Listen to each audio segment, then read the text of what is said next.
Isang magandang araw sa inyo mga kalihim. Panibagong kwento ng kababalaghan ang inyong mapapakinggan. Huwag kalimutang mag-subscribe sa YouTube channel na ito para sa mga kwento ng kababalaghan na iyong pwedeng pakinggan. Ako si Papa Obet at ito ang Lihim ng Gabi.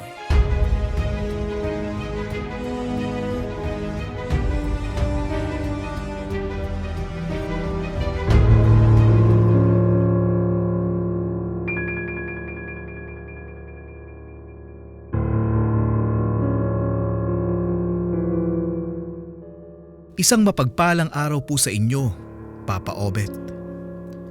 Huwag na lang po ninyo akong pangalanan. Magbabahagi ako ng karanasang naranasan namin ng partner ko noong minsang lumabas kami para makapag-bonding. Pauwi na kami noon at gabi iyon. Tahimik na ang paligid at wala na talagang katao-tao. Kasi nga, oras na ng gabi. Hindi na kami sumakay. Naglakad lang kami papauwi dahil 10 minuto lamang ang lakaran ng aming uuwian. Mabagal ang naging paglakad namin dahil sa usapan, asaran at kulitan while taking our way home. Since kami lang ang tao sa paligid, walang naging issue at nagpatuloy kami sa aming sweetness. But as soon as we reached the park, may kakaiba na akong naramdaman. Wala namang tao sa park pero parang meron. May presensya kasi akong napapansin at hindi lang isa o dalawa o 3. Kung hindi, maraming presensya na kung sino-sino akong nararamdaman. Kinilabutan na rin ako nang biglang gumalaw ng konti ang swing sa bandang kanan ng park. Hindi naman mahangin ang mga oras na iyon. Wala ring taong tutulak sa swing para gumalaw talaga iyon. Mabagal ang paggalaw na sapat na para manindig ang balahibo ko sa katawan dahil na rin sa mga langit-ngit na ingay ng bakal. At ang mas nakakapangilabot pa sa akin ay noong mapatingin ako sa bandang siso. Hindi ko alam kung namamalikmata ba ako o ano dahil parang may nakita akong batang nakatayo doon. Ngunit nawala rin ito sa pagkurap ko. Nang magsalita ang partner ko, naiwanan ko ng tingin ng park. Pero imbes na ang boses ng partner ko ang aking marinig, ingay ng mga bata ang pumupuno sa aking pandinig. Sa pagtataka ko, nakakunot ang aking noong patingin-tingin sa paligid. Pero walang batang mahagilap kahit saan man ako mapatingin. Napahawak ako sa braso ng partner ko at binilisan na ang paglakad. Sumabay naman siya sa bilis ng paglakad ko. Nang medyo nakalayo na kami sa park, sinabi ko sa kanya ang napansin ko at naramdaman ko doon. Akala ko, ako lang ang nakapansin. Siya rin pala. At katulad ko, may naririnig din siya doon pero boses daw ng matatanda. Napabuga na lang ako ng hininga sa takot at binilisan na namin ang paglakad hanggang sa makauwi na kami sa bahay. Ilang minuto lang matapos naming makarating sa bahay, nag-text ang kaibigan ng partner ko. Nakikisuyo na baka pwedeng puntahan sa ospital dahil na-confine matapos atakihin ng pulmonary illness. Ang partner ko na lang ang family niya matapos itakwil ng asawa at mga anak after ma-diagnose ng HIV, ilang taon na rin ang nakalipas. Matapos mag-ayos ng partner ko, nagpaalam na siya sa akin at lumabas na papuntang ospital. Naiwan ako kasama ang 2 kong aso. Kasama ko sila sa kwarto dahil nasanay na rin naman kaming katabi sila sa pagtulog. Matapos kong mag-prepare ng higaan, sumampa na agad ako at sumampa na rin ang dalawa naming aso. Nag-scroll ako saglit sa aking cellphone. At nang antok na ako, napagpasyahan ko ng matulog. Saktong nakaidlip ako. Napamulat na lang ako bigla dahil may naririnig akong hagikhik ng mga bata.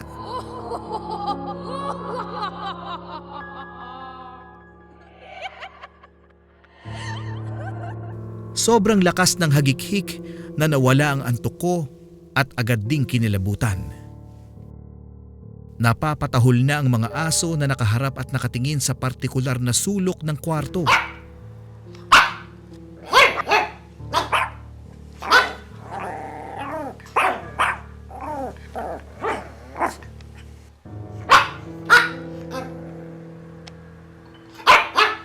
Dali-dali kong binuksan ang ilaw at tumingin sa sulok na iyon, pero wala namang kung anong nandoon maliban sa basket ng labahan. Tahol ng tahol ang mga aso, habang hagikhik naman ng hagikhik ang mga batang hindi ko nakikita. Natataranta na ako dahil lumalakas ang hagikhik nila at palipat-lipat ng lugar ang pinagmumulan nito. Minsan, nasa paanan ng higaan. Minsan, nasa ulunan. Minsan naman, nasa may bintana. At minsan naman, nasa may pinto na parang katabi ko na. Kahit anong haplos at pagpapatahimik ang gawin ko sa mga aso, ay ayaw talagang matigil sa kakatahol. Pati mga balahibo nila ay naninindig na rin. Pati na rin ang kanilang mga buntot. Palipat-lipat na rin sila ng tingin. Sinusundan ang palipat-lipat na pinagmumula ng hagikhik. Sa puntong yon, naiiyak na talaga ako, Papa Obet. Napapadasal na lamang ako at napapatawag sa mga santo at santa.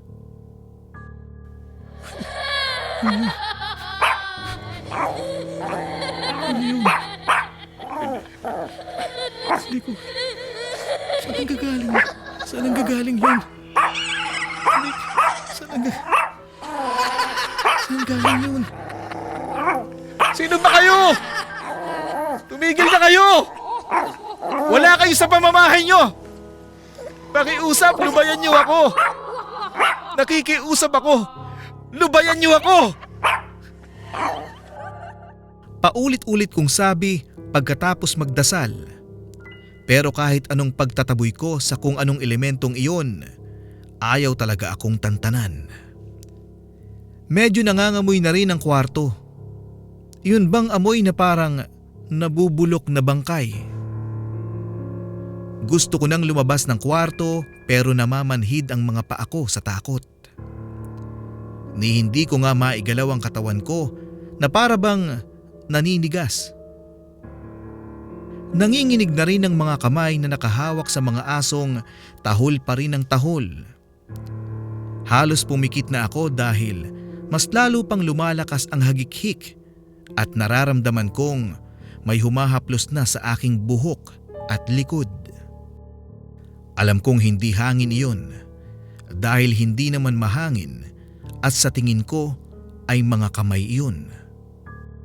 Nang mas lalo pang lumakas ang hagikhik na halos mabingi na ako at nang may mga paang bumakas sa higaan, doon na ako nakatayo at nagmamadaling lumabas ng kwarto. Ang lakas pa ng pagsigaw ko. Dumiretso ako sa sala at nagtago sa likod ng sofa. Naiyak na talaga ako sa mga sandaling iyon at dali-daling tinext ang partner ko. Mabuti na lang at nadampot ko ang cellphone bago lumabas ng kwarto. Tinawagan ko na rin ang partner ko pero walang sumasagot. Tinext ko na lang siya ng tinext at sinabihang magmadali sa kanyang pag-uwi. Pagkatapos ko siyang i-text, tumingin ulit ako sa nakabukas na kwarto. Medyo nakakahinga na rin dahil nawala na iyong hagikhik. Huminto na rin sa pagtahol ang mga aso. Pinakiramdaman ko ang paligid at nang wala na talagang maramdamang kakilakilabot, nagtungo ako sa kusina para makainom ng tubig. Naupo muna ako sa kusina sa loob ng ilang minuto. Pagkatapos ay bumalik sa sala, dala-dala ang basong may lamang tubig. Hinintay ko sa sala ang partner ko, Papa Obet. Ayaw ko na ring bumalik ng kwarto dahil baka bumalik na naman yung mga boses. Nakaupo na lang ako sa sala habang panay ang silip ko sa orasan sa cellphone. Hinintay ko ring mag-reply ang partner ko pero wala akong natanggap kahit isa. Delivered naman ang mga messages na pinadala ko. Kahit wala na ang mga boses, hindi ko pa rin maiwasang matakot at kabahan. Sa tanang buhay ko kasi, ito pa lang ang kauna-unahang karanasan ko ng isang kakilakilabot na pangyayari.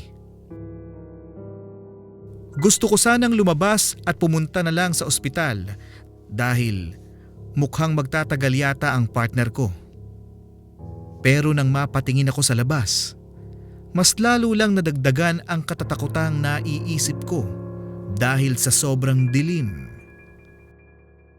Malapit lang naman sa kalsada ang bahay namin, pero walang mga ilaw ang poste kaya sobrang dilim talaga. Sa huli, napapaupo na lang ako sa sala at naghintay kung kailan makakabalik ang partner ko. Sa tinagal ng hinintay ko, hindi ko na namalayang nakatulog na pala ako. Nagising ako bigla, dala ng naalimpungatan sa ingay ng paligid. Grabe.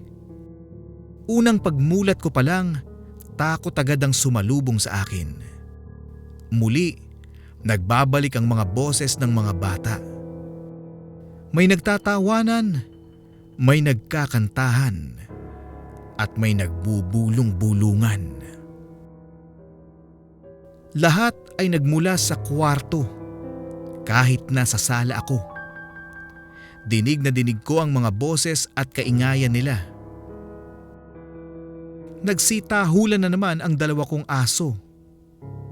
Sinasabayan pa nila ng pag-alulong na nakakadagdag pa sa kilabot ng aking sitwasyon. Naiiyak na naman ako at napapadasal sa mga oras na iyon. Pero kahit anong pagtataboy ko sa mga elementong gumagambala sa akin, ayaw talaga nila akong lubayan. Hanggang sa napapasiksik na lang ako sa sulok sa sala dahil nagsisimulang kumanta ang mga boses. Hindi ko maintindihan pero ang paraan at tono nila ay talagang nakakapangilabot. Alulong naman ng alulong ang aking mga aso. Hindi ko na kinaya ang sitwasyon. Kaya naman tinawagan ko na talaga ang partner ko. Pero nakailang dial na ako ay wala pa ring sumasagot. Na out of coverage area pa rin. Makalipas ang ilang sandali, nasa ganoong sitwasyon pa rin ako. Nakailang dasal na ako at nakailang pag-sign of the cross na rin, pero naandoon pa rin ang mga boses. Mas lalo pang naging creepy dahil sa mga naririnig kong kantahan. Sobra-sobra na ang pagkakataranta ko. At kahit takot mang lumabas na ako at tumakbo patungong ospital. Naiwan ko nga ang dalawang aso sa bahay na tahol ng tahol at alulong ng alulong. Hindi ko na nga naisara ng maayos ang pinto dahil sa pagmamadali. Pagdating ko sa ospital, sakto namang pauwi na ang partner ko. Pinaghahampas ko pa siya sa braso dahil sa sobrang tagal niya. Anya, wala naman daw siyang natanggap na text o tawag mula sa akin. Pag-check niya sa phone, doon lang nagno-notify ang mga text at tawag ko. Pinagtitinginan pa kami ng mga nurses at iba pang mga naandoon dahil umiiyak pa rin ako. Pinakalma muna ako ng partner ko at nang mahimasmasa na ay saka lang kami bumalik sa bahay. Sa sandaling iyon, mas gugustuhin kong manatili na lang sa ospital kaysa umuwi. Hindi pa rin kasi ako nilulubayan ng aking takot dahil sa nangyari. Pero dahil sa kagustuhan ng partner ko na umuwi kami. Nagdadalawang isip pa akong pumasok pagdating namin sa bahay. Naunang pumasok ang partner ko para i-check ang paligid. Nang wala namang napansing kakaiba, pumasok na rin ako. Nasa sala lang kami. Nagkakape ang partner ko, samantalang nakikiramdam naman ako sa paligid. Sinabihan niya akong wag nang mag-isip ng kung ano-ano para hindi maka-attract ng negative at baka bumalik pa ang mga boses. Pinilit kong huwag isipin ang nangyari kanina pero hindi ko talaga maiwasan. Sa kalagitnaan ng pananahimik ko, nag-open bigla ng usapin ang partner ko. Anya, yung nadaanan naming park ay dati raw talagang sementeryo. Nakaramihan ay mga bata ang nakalibing. At baka sumabay sa amin ang mga kaluluwa ng mga batang iyon. Iyon daw ang sagot ng gwardiya ng ospital na pinagtanungan niya na nakatira rin malapit sa park. Ganoon daw talaga ang park na iyon. Minsan nga, sa mismong park, may nangyayaring pagpaparamdam kahit pa man sa umaga o sa hapon. Nakikisali sa mga usapan ng mga tumatambay doon. Sa sinabing iyon ng partner ko, naging kumbinsido ako na baka nga mga kaluluwa ng mga batang nakalibing sa dating sementeryo ang sumama sa amin hanggang dito sa bahay. Ilang sandali lang din matapos ang aming usapan, nagparamdam na naman sila. Mula kwarto namin, nagsimula na namang marinig ang ingay ng mga bata. Tawanan, bulungan, pag-uusap at may nagkakantahan. Napasiksik ako sa partner ko at kinilabutan na naman. Nagkagulo na naman ang dalawang aso namin. Natataranta na rin ang partner ko at pati siya ay napapatawag na rin ng iba't ibang santo at santa. Nakikiusap siya sa mga kaluluwa ng mga bata na huwag na kaming gambalain. Itinaboy ng partner ko ang mga kaluluwa sa mahinahong paraan. Paulit-ulit nakiusap ang partner ko sa mga kaluluwa dahil nag-aalala na rin siya. Nanginginig na talaga ako ng husto. Mabuti na lang at sumunod sa pakiusap ng partner ko ang mga kaluluwang iyon. Dahan-dahan at paunti-unting nawawala ang mga boses hanggang sa tuluyan na silang nawala. Kahit wala na sila, patuloy pa ring nakiusap ang partner ko at hiniling sa kanila na wag na silang babalik at hayaan na lamang kaming maging tahimik. Humingi na rin ng dispensa ang partner ko kung naistorbo man namin sila pagdaan namin sa park kanina.